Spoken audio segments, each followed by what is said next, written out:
Macky Sall fële ca ONU gis nañu débat yi heure yi bari na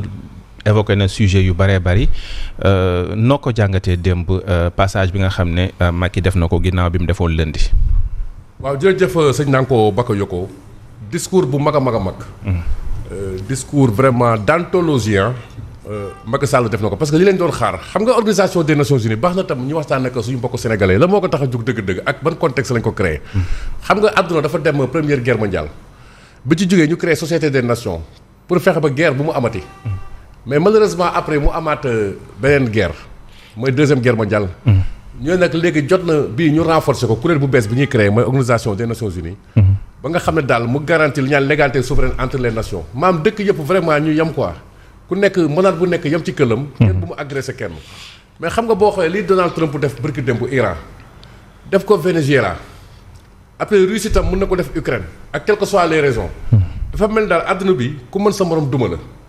alors que loolu daf ñuy delloo ci lu Thomas Hobbes doon wax l'homme est un loup pour l'homme loolu dafa war a dakk ba pare àdduna ni mu bindoo ñii dañuy am di am rek ñii di ñàkk rek tey loolu moom mooy jur malheureusement ñaanuñ ko duñ ko justifier. mais yenn violence yi ngay gis extrémisme yi yooyu yëpp moom moo koy andi te alors que Nations Unies li ko taxoon jug dëgg-dëgg mooy xeex loolu xeex guerre yi xeex coow yi fexe ba kii bi alal bi tasaaroo léegi nag moo tax koo xam ne dafa jugee ci réew moo xam ne dafa néew doole comme bu Sénégal di Macky Sall moom problème yi àdduna di jànkoonteeg yëpp xëy na moom ci enfance am ba mu màgg am ak poste yi mu servir xam na ko bu baax a baax donc kooku dina mën a nekk porte-parole ñu néew doole parce que nit ñu néew doole ñu nekk ci àdduna mais dañu bundu xataal moo tax dégg nga mu ne multilatéralisme. mooy comme li ma doon wax noonu. fexe ba àdduna bi dégg ko àdduna yi ñëpp nag bu mu doon ay affaire maa ëpp doole rek jaay doole yor ci ko ndongo njaay ku ma saraxul sax ma tibb ak sama doole. donc vraiment foofu lañ ko doon xaar mu nekk cœur de message bi nga jël affaire endettement bi mais non seulement occidentaux yi à travers l'esclavage ak colonisation pendant des siècles dañoo jël suñu dëkk yi ratt ko ba pare mais ba tey xoolal boo xoolee seen i multinationales yi continuer duñu kii suñu dëkk yi boo xoolee dëkk yëpp dañoo surendetté tey xam nga problématique bor bi ñuy wax Sénégal. bu ñu waxantee dëgg rek tamit depuis Senghor ba tey. état yoo xam ne dañuy suul bukki suulee bukkee loolu olof Njaay doon du suul bukki suulee bukkee xam nga loolu tam mënul continuer moo tax loolu d'urgence tey il faut problématique gu endettement bi ñu régler ko. am na mécanisme bu ñuy def. toutes les 30 années bu ñu toogee 30 ans ñu effacer partiellement la dette xam nga ñun bénéficié woon nañu ci en 2003. bii je sais que di nekk premier ministre Abdoulaye di nekk président mais loolu ay taf yëngal la rek.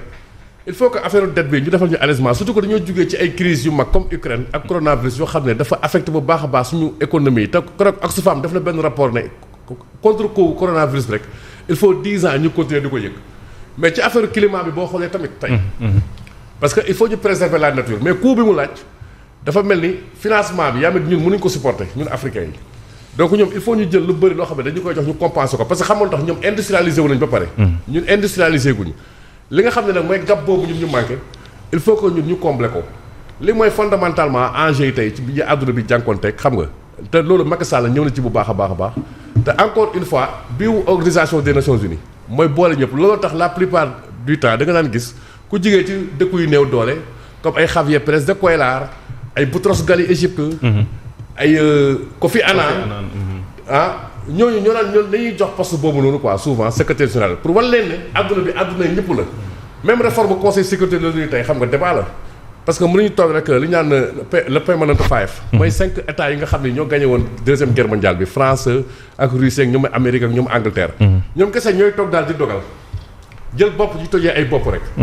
loolu lépp c'est autant de réformes ay enjeux yoo xam ne ni Macky Sall il a les prédispositions par son parcours et par la diplomatie la qualité de la diplomatie sénégalaise bi ñu ko fàtte parce que tey bu sañee taxaw fëgg dënam bëgg a jiite ONU c'est parce que dafa am loo xam ne liggéey la bu Senghor def Abdoulaye Wade def ko moom Macky Sall mu def ko moo tax ñu jox Union africaine ba agsi tey ci Bassirou Diomaye Faye gis naa sax Bassirou Diomaye Faye mi ngi góorgóorlu bi mu faloo rek dem na fi ay dëkk yu bëri xam nga ay ci sous région bi yooyu yëpp pour dox jàmm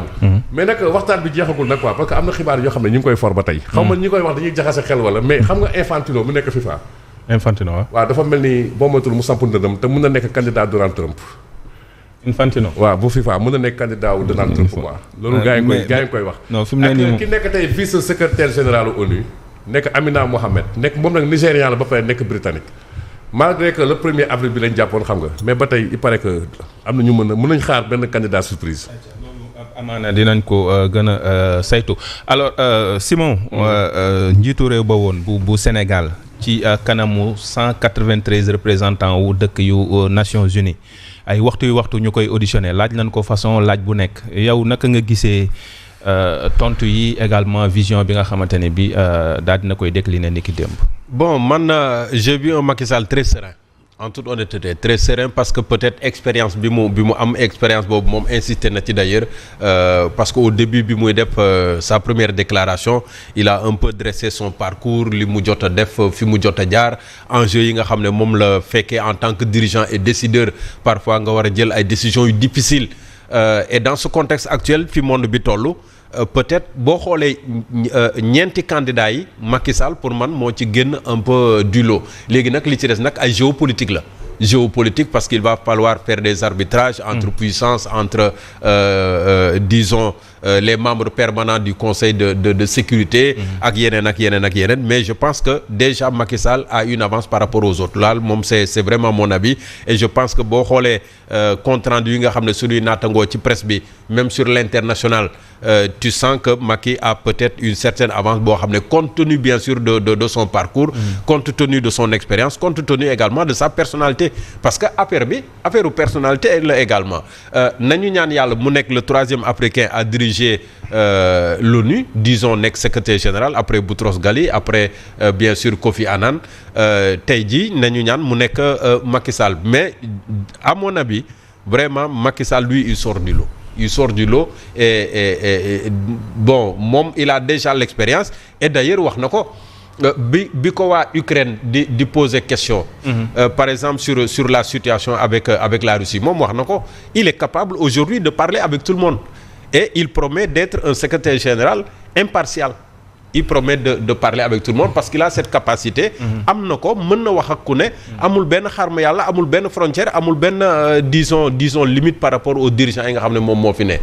il a été reçu malgré que jóge woon na ci nguur gi il a été reçu à la Maison Blanche par Donald Trump il est aujourd'hui dans les cercles français notamment dans le giron européen disons il a cette relation aujourd'hui avec Poutine de la Russie il est en connexion avec la Chine donc en Afrique n'en parlons pas donc vraiment pour man Macky Sall moom il a le profil de l'emploi li ci des wax naa ko sànq géopolitique la et géopolitique dans ce contexte bien précis ak enjeu sécuritaire ak conflit yi nga xam ne moom moo am ci monde bi on ne peut pas avoir mieux que Macky Sall et je pense que ça transparaît hier déjà dans son discours il a maîtrisé son sujet il a répondu aux questions et puis voilà léegi nag dañuy toog nag di xaar la suite ce sera quoi on va attendre peut-être de l'ONU parce que li Thierno évoqué sànq audition yi je pense que ça a été arrêté depuis déjà quelque temps et c'est sur la base d'un calendrier boo xam ne moom la ONU établir par rapport à des textes bien précis yoo xam ne def nañ ko par rapport au dépôt des candidatures à la validation et à l'audition audition bi démb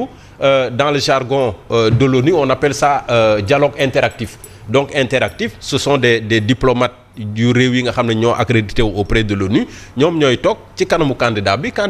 décliner sa vision ku ci nekk nag selon les enjeux du moment say préoccupations bopp les contextes de l'évolution du monde peut-être nga koy laaj moom mu tontu bu la rassurer tant mieux bu la rassurer wul on attendra le jour de l'élection mais grosso modo je pense que d'une manière générale Macky Sall dina jàll moom laa ñaan yal na ko yàlla def li ci des nag après ce sera nous parce que ba fii le gouvernement sénégalais ou l'État sénégalais officiellement ne soutient pas Macky Sall. Officiellement ne soutient pas Macky Sall peut-être loolu benn écueil la après boo xam ne mën nañ ci élaborer waat di ci waxaat mais le fait est là dommage malheureux que Macky Sall bat sans le soutien de son propre pays en tout cas de manière officielle waaw. Mamadou Fofana gis nañu démb saawaay nee na dina jéem a réformer li nga xam ne moom mooy conseil de sécurité bis bu ñu ko falee wax na yeneen i vision noo ko jàngate. Oui, d'abord moi j'ai vu un Macky Sall boo xamante ne nii amul complexe. Et loolu dafa am solo parce que bu fekkee ne da ngay toog table Conseil de sécurité de l'ONU avec voilà ces grandes puissances là am looy calculer ki looy kii ak ñoom seen layami donc ça pose problème et décomplexé bi lu tax ma di ko wax sax moo di ne d'abord munoon na ñëw foofu di takkale ay anglais pendant 4 heures de temps. Ouais. Mais il a fait comprendre à toute l'assistance que man réew bu ñuy jàng français laa jóge français googu ma jàng moom laay làkk ak yéen du tee ma won leen ne tamit am naa ay notion ak yenn yi ci anglais xam nga loolu dafa am solo. il s'est défini d'ailleurs comme polyglotte. très bien xam nga loolu dafa am solo parce que mënoon na fa ñëw ne woy États-Unis toog Russie nangam ak nangam anglais c'est la langue la plus parlée au monde ak ñoom seen di takkale ay anglais buñ ko nee Sidi va à l'école mu naan tootoo tàpp taata te loolu wax dëgg yàlla le fait que amul complexe boobu noonu rek déjà dara la beneen bi quand il dit